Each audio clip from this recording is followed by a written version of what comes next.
Hi, my name is Kristen Meeks. Nearly half of Canada's surface is covered by the forest, so it's no surprise that they are the second largest exporter of primary forest products in the world.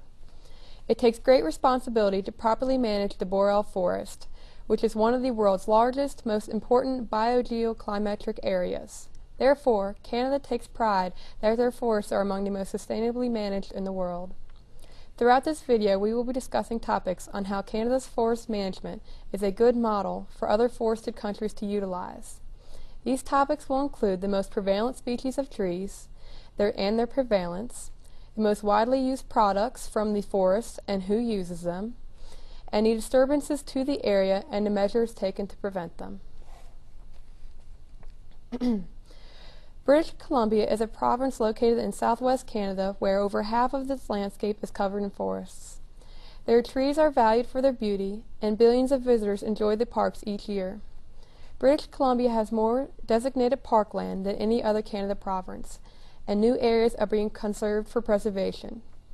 Therefore, I will be discussing the most prevalent species of trees and their importance to British Columbia's environment.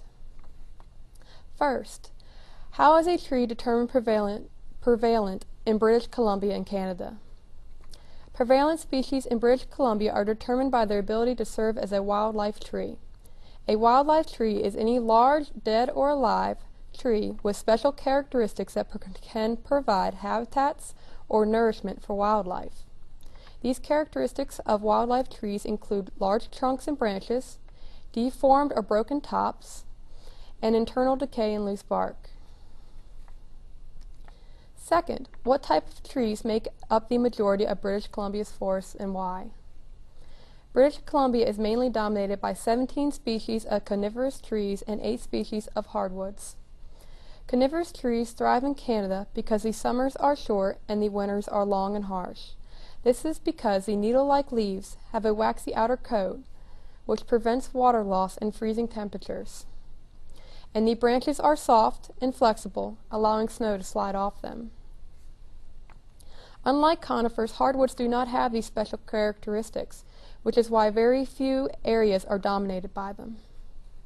These species of conifers are sublime pine, ambilous fir, grand fir, western red cedar, yellow cedar, western larch, alpine larch, Engelmann spruce, white spruce, black spruce, Sitka spruce, lodgepole pine, western white pine, Pondora's pine, Douglas fir, western hemlock, and mountain hemlock. Within the hardwood species, there is bigleaf maple, red alder, arbutus, paper birch, trembling aspen, black cottonwood, balsam poplar, and Garry oak. Lastly, what is the importance of these trees in British Columbia and Canada? Canada's forests purify water and stabilize the soil and cycle nutrients throughout them. They moderate the climate and store carbon. They create a habitat for wildlife, and they nurture environments rich in biological diversity. They sustain a nationwide forest products industry that supports hundreds of thousands of jobs and contributes billions of dollars to the country's economic wealth. And as if that weren't enough, Canada's forests provide landscapes and resources essential to host recreational, cultural, traditional, spiritual pursuits that Canadians hold high in value. British Columbia contains some of the largest, most interesting species of trees. The Douglas fir can grow as tall as 200 feet, but some of the largest have been known to reach more than 300 feet tall and have a circumference of 43 feet wide.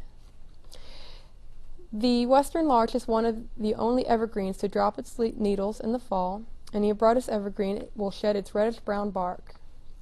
Now you understand trees are extremely important to the health and well-being of not only British Columbia, but to the whole world of Canada. Canada's government works hard to protect their nation's forests and manage them in a sustainable way for future generations to enjoy.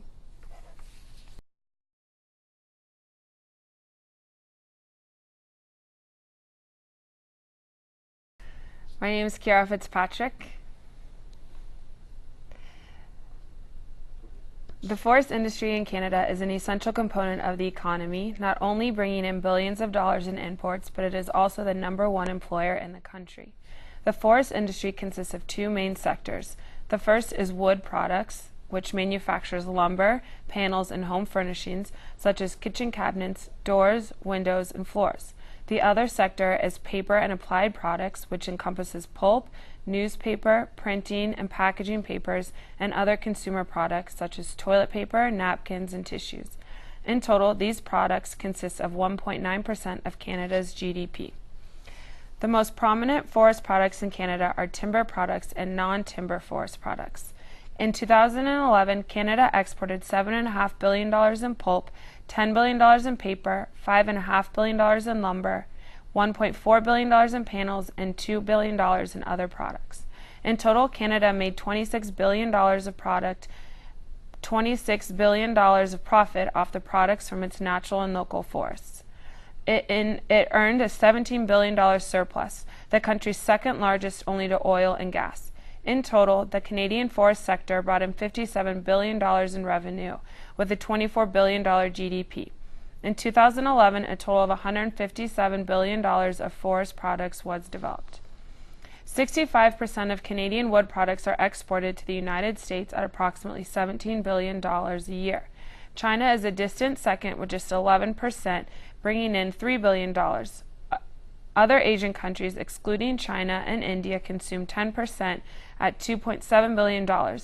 The EU, South America, India, and others make up the remaining 13% at $3.5 billion of imports from Canada. The single largest importer of exports is wood pulp and softwood lumber. Non-timber forest products are those that derive from the forest but are not of biological timber origin. Canadian non-timber forest products consist of maple, blueberries, decorative products like Christmas trees and wreaths, floral greenery, and wild ginseng. Non-timber forest products make up $560 million in 2009, with maple syrup alone bringing in $354 million, making up 85% of the world's maple supplier. Other major products include Canada's northern bleached softwood kraft pulp, an industry that makes up almost a third of the pulp in the world and 3/4 of the industry in North America. This is a key position to hold in the pulp industry, as northern bleached softwood kraft is a vital grade in paper and tissue production. Newsprint is also a major product in Canada. They currently supply 12% of the world's newspaper production and is the single largest contributor. Despite the influence, the industry is facing some hardships with the swift growing popularity and reliance on electronic media. Softwood lumber makes up 20% of the value of Canada's forest products. Most of it is exported to the U.S., where it is used to build homes. The top 10 countries Canada exports to are the U.S., Japan, China, Mexico, South Korea, the United Arab Emirates, India, Pakistan, Bangladesh, and Italy. The U.S. is easily the largest importer, buying more than $6.7 billion in 2011. The next closest consumer is Japan at just $2.5 billion the same year. While the U.S. is by far the largest consumer, in the last 5 years it has decreased its consumption by almost 2%, $2 billion, while South Korea has increased its consumption 20% to almost $700 million. The top 10 countries Canada imports from are mostly from South America and include Mexico, Colombia, Chile, Guatemala, China, Costa Rica, Brazil, Peru, and Indonesia. It should be noted that California alone imports $2 billion, almost more than Mexico, Colombia, Chile, Guatemala, and China combined, who consume only $1.5 billion, only $2.1 billion. It should also be noted that Canada is importing almost as much as they are exporting fiscally. The reason for this is because of the varying kinds of products that are being traded. While Canada is more likely to export something like pine, birch, or oak, it's more likely to import products like bamboo, teak, and Brazilian nuts. The prediction for Canada's future is very prosperous. In the coming years, China will play... The prediction for Canada's future in forest products is very promising. In the coming years, China will play a pivotal role in keeping the Canadian forest industry alive. As our population continues to grow, their demand for logs and lumber from British Columbia and the Pacific Northwest will increase. In the last 5 years, it has increased eightfold. According to Barry Van Leeuwen, Vice President of International Wood Markets Group, China imports about 40% of British Columbia's lumber production. As a result, China is no longer just depending on British Columbia, but British Columbia and the surrounding areas are depending on them. In conclusion, the forest industry for Canada looks promising. Since the word sustainability first became widely used 30 years ago, Canada has been at the forefront of the campaign to promote sustainability both domestically and abroad. Canada's Model Forest Program is world-renowned, known for making lasting and impacting connections between government officials, those working for the industry, and citizens living near and far from the forests. Canada also sets an example with its involvement in the UN Forum on Forests, which aims to educate populations on management, conservation, and sustainable development, not only of Canada's forests, but forests of the world. In a recent study done by a Yale associate professor, it was determined that Canada's forest laws and regulations are among the most rigorous in the world, proving that Canada is at the top of its rankings and setting an example to the rest of the world for proper and sustainable forest management.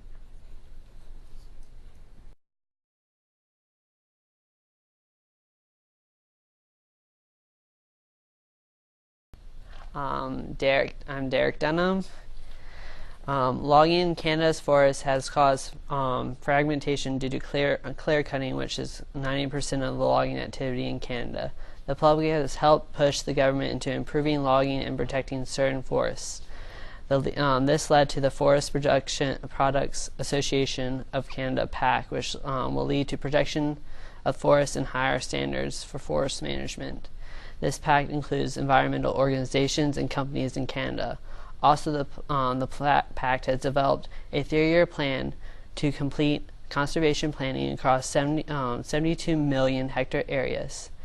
The oil and gas industry has caused fragmentation due to getting sand, oil, and laying down pipelines in the Western Canada Sediment Basin in Alberta province. To combat this, Canada's government has made industry submit sustainable plans and operations to follow them, and made them follow it. The moose population has caused a decrease in tree growth because they have been eating too much trees and plants. Also, there also has been seen a 25 less floor plants in the Terra Nova region. Additionally, they have started to move to the area that they have not normally been seen, like British Columbia. To control this, Canada has allowed more hunting to reduce the moose population and have forest strategies like weed control and tree management and fire managing. Invasive species like the emerald ash barrel have killed several 100,000 aster trees in the Xanax country in Orianto. The bugs are hard to detect, and they are in trees, and they have caused, in most cases, they are discovered after they harm the tree. To combat this, foresters have quarantined the area. Since the World Sustainable first became widely used in 30 years ago, Canada has been at the forefront of the campaign to promote sustainability both domestically and abroad in forest management. Canada has modeled forest programs and is world-renowned, known for making the lasting and impacting connections between government officials, those working for the industry, and citizens living in and near the forests. And Canada also has set an example with the involvement with the UN Forum on Forests, which aims to educate populations on the management, conservation, and sustainability development of not only Canada's forests but forests of the world. In a recent study done by a Yale associate professor, it was determined that Canada's forest laws and regulations are among the rigorous in the world. providing that Canada is at the top of its rank in setting an example for the rest of the world of proper and sustainable forest management. Additionally, Canada has passed a law stating that all harvests and forest trees must be successfully regenerated.